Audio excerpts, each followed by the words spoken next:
வாழ்க வளமுடன். எல்லாருக்கும் வணக்கங்க நண்பர்களே. இந்த பதிவில் நம்ம பார்க்கக்கூடியது தனுசு ராசியில் பிறந்த நண்பர்களுடைய வாழ்க்கையிலையும் வாழ்வாதாரத்திலையும் வரக்கூடிய ஆணி மாதத்தில் இந்த பிரபஞ்சம் தனுசு ராசி நண்பர்களுக்கு எந்த மாதிரியான ஒரு மாற்றங்களை தரப்போகுதுன்றது பற்றி தானுங்க ஆதாரபூர்வமாக இந்த பதிவில் நம்ம பார்க்க போகிறோம். ஆணி மாதம் 1ஆம் தேதி சனிக்கிழமை அதிகாலை உத்தரம் நட்சத்திரம்னு சொல்லக்கூடிய ஐயப்பன் பிறந்த நட்சத்திரத்தில், அதுபோக சூரிய பகவானுடைய நட்சத்திரத்தில் 4வது பாதம் 158 டிகிரியில் கன்னியா ராசி மிதுன லக்னத்தில் தான் இந்த மாதம் பிறக்கப்பட போகுது. அப்படி பிறக்கப்படக்கூடிய ஆணி மாதம் தனுசு ராசி நண்பர்களுக்கு சாதகமாக இருக்குமா அல்லது பாதகமாக இருக்குமா? தனுசு ராசி அதிபதி குரு பகவான் தனுசு ராசிக்கு 6வது பாவகன் சொல்லக்கூடிய சுக்கிர பகவானுடைய ஆதிக்கத்தில் பகையாகவும் இருக்கிறாரு, மறைவு ஸ்தானத்திலையும் இருக்கார். இது நமக்கு பாதகம் அப்படின்னு இருந்தாலும் 6வது பாவகத்துக்கு அதிபதி 7வது பாவகத்தில் சூரிய பகவானுடனும் புதனுடனும் சேர்ந்து உங்களுடைய ராசியை பார்க்குறார். அதுபோக தனுசு ராசி நண்பர்களுக்கு சூரிய பகவானுடைய பார்வை 7வது பார்வை முழுமையாக படக்கூடிய ஒரே மாதம் இது மட்டும்தானுங்க. சூரிய பகவானுக்கு 7வது பார்வை மட்டும்தானே இருக்குது, வேறு எந்த பார்வையும் கிடையாது, பார்த்துக்கிடுங்க.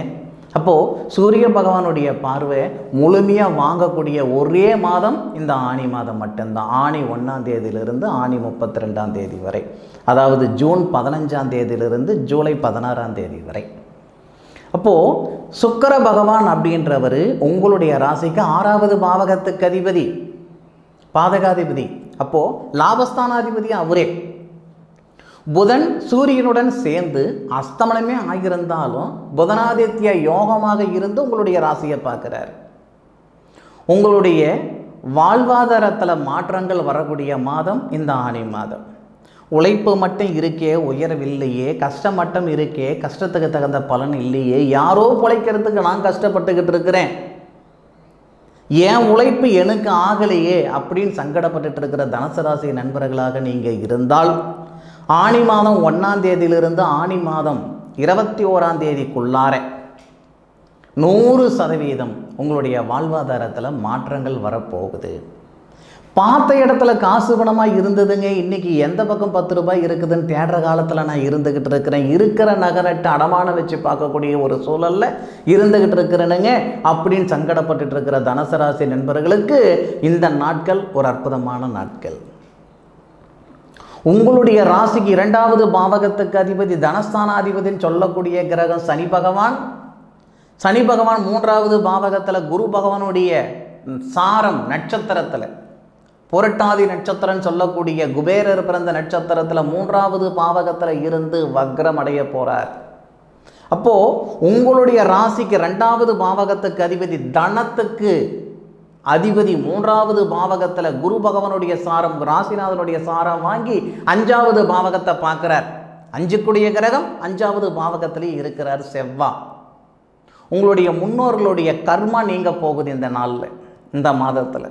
நீங்கள் செய்யக்கூடிய வழிமுறைகளால் உங்களுடைய முன்னோர்களுடைய கர்மா விலக போகுது, அல்லது முன்னோர்களுடைய அனுகிரகங்கள் உங்களுக்கு நிறைய போகுது.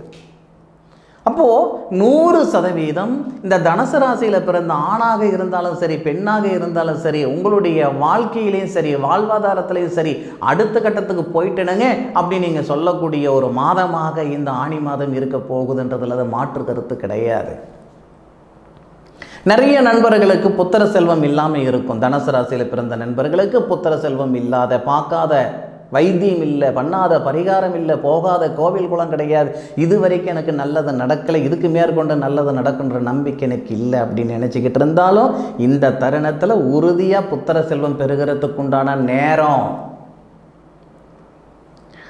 உங்களுடைய ராசிக்கு 5வது பாவகத்துக்கு அதிபதினு சொல்லக்கூடிய கிரகம் தானுங்க புத்திரஸ்தானாதிபதி.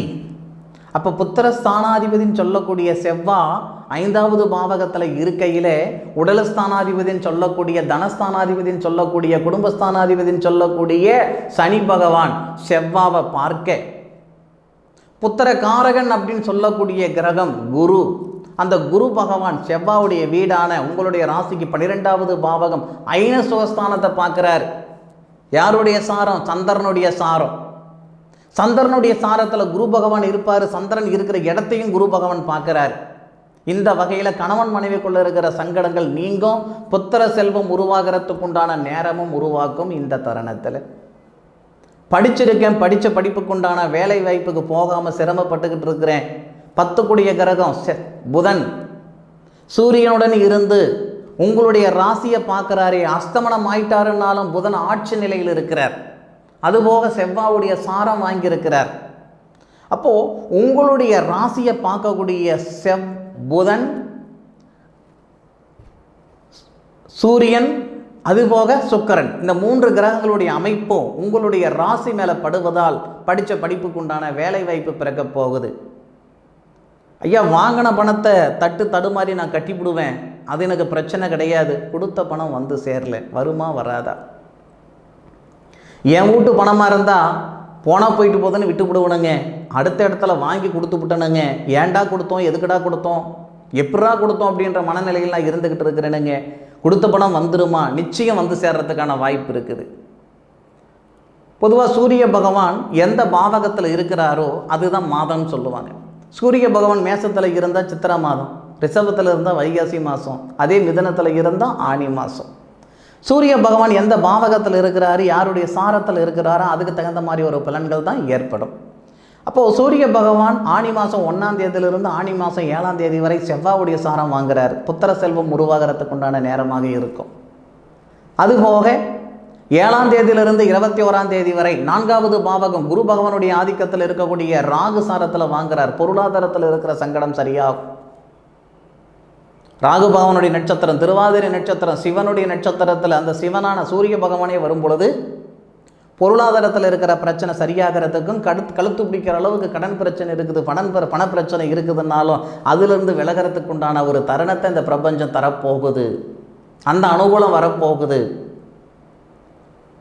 அதுபோக குரு பகவானுடைய சாரமான புனர்பூச நட்சத்திரம், ஸ்ரீராமர் பிறந்த நட்சத்திரத்தில் சூரிய பகவான் வராரு. கணவன் மனைவிக்குள்ளே இருக்கிற கருத்து வேறுபாடுகள் சரியாக போகுது. அப்போ மாற்றங்கள் அப்படின்றது படித்த படிப்புக்குண்டான வேலை வாய்ப்பு, பொருளாதாரத்தில் இருக்கிற சங்கடங்கள் நீங்குதல், கணவன் மனைவிக்குள்ளே இருக்கிற கருத்து வேறுபாடு நீங்குதல், புத்திர செல்வம் பெறுகிறதுக்குண்டான தருணம். இதை விட வேற என்ன மாற்றம் வேணும்? தனுசு ராசியில் பிறந்த நண்பர்கள் ஒரு தனயோகம் வரக்கூடிய ஒரு மாதமாக இந்த ஆனி மாதம் வரப்போகுது.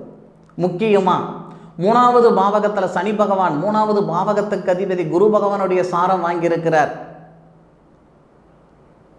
அப்போது உங்கள் மேலே இருக்கக்கூடிய அந்த கருத்து வேறுபாடு குறையும், சட்ட ரீதியாக இருக்கிற சிக்கல்கள் குறையும், உங்கள் மேலே இருக்கக்கூடிய பகைகள் நீங்கும்.